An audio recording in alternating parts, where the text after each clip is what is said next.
na may bato. Alay, mukhang masarap. Kitaan nyo na katagburak-burak tayo bato. Nakaimas sa dayta. So, yan yung in-order ko kasi naku-curious ako dahil may bato daw. So, ayan. At dahil madami nagre-request na dalhin ko daw kayo sa raminan. So, ayan. Inawit kayo dito yan. So, dinala ko kayo dito sa part na medyo kakaiba. Kaya yan yung in-order ko. Kahit maanghang siya.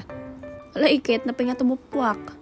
Hindi ko alam kung kaya kong ubusin yan, pero ita-try natin. So, bago tayo mag-ramen, dumaan muna ako sa mga tigwa 100 yen na mga bilihan. So, nasa mga 38 pesos yan. Diba? Ganito yung mga suotan ng mga Japanese, mahahabang palda, ganyan. O pati yung jacket na yan, 38 pesos lang yan. O pati yung paldang, aring king na yan, 38 lang din yan. Pesos pala. At ito naman, akala ko 38 pesos din yan, kaso mahal. Nasa mga 600 pesos din yan. Although second hand siya. And dito na nga tayo pupunta sa, hindi ko mabasa na kanji, ramen. Minsan pinagmamasdan ko talaga yung paligid kasi tinitignan ko or iniisip ko, magtayo kaya ako ng ganito sa Pinas? Oo. So, kapag kumain ka pala dito, meron silang mga pa-side dishes. Hindi ko alam kung ano yan.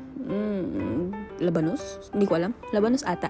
And then, may toge. Toge na ginisa sa toyo. And ba't kasi umaagaw pa yon? Sino ba yon? Dahil niluluto pa nila yung in-order nating ramen, kakain muna tayo ng mga side dishes nila. And yan ay gyoza nila. So, gulay yung laman niya na may konting karne, ganun. Doon pa lang sa side dishes nila, busog ka na. Kasi kahit ilang beses kang bumalik-balik doon, pwedeng-pwede. Basta kaya mong kainin or kaya mong ubusin. So, habang hinihintay ko ulit, tignan ko, ang ganda naman ng paligid. Oh. And, papakita ko pala yung kamay ng sugar baby ko. Ano yan? Construction worker yan. Sabi ko, kawawa naman yung kamay mo. Ang dami ng sugat. Bad! Sarap upakan, madami lang tao. So, ayan. Dumating na nga yung order kong ramen na may mga bato-bato. Umuusok na bato. Kunak tayo kadwak. Kaya kang katadato eh. Nuhang ko may ibus akot. Ibusim kat kababain na. Nakatado kayang. Kunak na basit lang. Akala ko puro togi na yung laman ng ramen ko. Pero nasa loob pala yung kanton. So, ayan.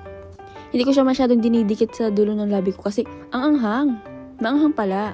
Yung ramen na to is nasa mga 1,000 yen or nasa mga 380 pesos.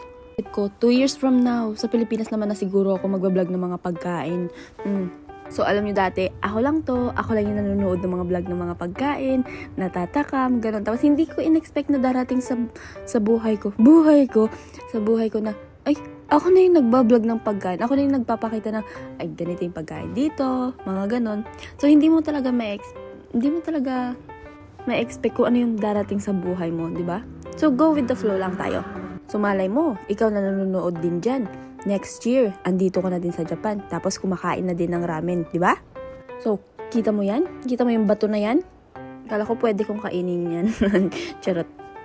Pero that time talaga, hindi ko alam kung paano ko ito uubusin. Sabi ko, bilisan mo naman kumain dyan. Tulungan mo naman ako. Sabi ko, so nagpahinga muna tayo kasi sobrang anghang.